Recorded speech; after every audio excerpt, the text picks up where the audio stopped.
words of Jesus Christ in Matthew are trying to tell you.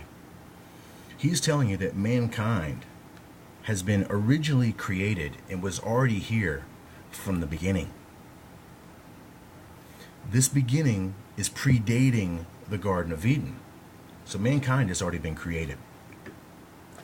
Now, what's going to help you understand this a lot better if you understand the nature of the rebellion. I'm telling you that this judgment that's taking place here is not of our Father. Just like these physical judgments that are taking place now are not of our Father, we gave you the same evidence. Now, I told you that there are cyclic judgments that predate Garden of Eden event. You're seeing the biblical evidence for it right here. So what you need to understand is that in this ancient past, we find out in Job chapter 38 that the sons of God at verse 7 are all singing together with the morning stars at the very foundations of the world. At line 8, we experience this rebellion, which is still at the very ancient foundations of the world. Well, what is the nature of the rebellion of these sons of God? We find out in the book of Enoch that it's they've taken an oath to take unto themselves all the daughters of men.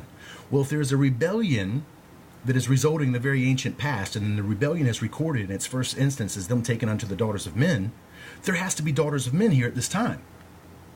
You see my drift? So in the beginning, mankind's already created. And then, of course, these sons of God already at this time take the oath and they begin to start mating with the daughters of men. They create a large population of mankind. And then the cycle goes, they can't control them, and guess what? Seek to destroy them. That's where it says earth made waste and empty by judgment. Now, there are cycles of judgment to where they have been destroying the population of the earth periodically because they're unable to control them. I'm going to show you a record of that in another location. But what I want you to also understand is that it's even more complicated than that, because the earliest of these judgments where the earth has been made waste and empty is actually the sons of God battling against themselves. That they battle amongst themselves before the population of earth has grown real strong. And then some of these judgments are against their own civilizations, the fallen fighting against the faithful. Now, we know that the faithful practice non-combatancy. So the fallen over the ages systematically begin to destroy the remnant of the faithful sons of God from off this earth. But it takes them over 100,000 years to do it. And you'll see the remnant of their civilizations in the archaeological record, the unfallen sons of God. But of course, they cloud that greatly.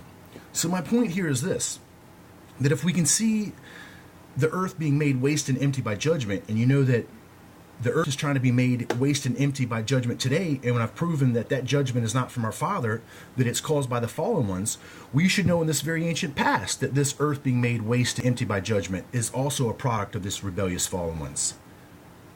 And then, of course, there has to be a population on earth to experience the rebellion, because them taking the daughters of men is the trigger for the rebellion. So the daughters of men have to already be in place. There has to be a population in place to prove that these beings have rebelled. And then now they start laying waste to the earth at the later cycles before Eden, which seek to destroy the populations of men. What I want to do is I want to show you a Sumerian record of just that, and that they're doing it the very same way that they're doing it right now. And listen here. Enlil organized his assembly. Now, this is the Anunnaki, an ancient record. This is translations from the Sumerian tablets. Address the gods, his sons. You are not to inflict disease on them again. Even though the people have not diminished, they are more than before. I have become restless at their noise. Sleep cannot overtake me because of their racket. Cut off food from the people. Let vegetation be too scant for their stomachs. Let a dad on high make his rain scarce. Let him block below and not raise floodwater from the springs. Let the field decrease its yield. Let Nasaba turn away her breast. Let the dark fields become white. Let the broad countryside breed alkali. Whoa, incredible. Let earth clamp down her womb. And then, of course, it goes on to continue this plan to destroy. It says, when the second year arrived, they have depleted their storehouses. When the third year arrived, the people's looks were changed by starvation. When the fourth year arrived, their upstanding bearing bowed. Their well-set shoulders slouched.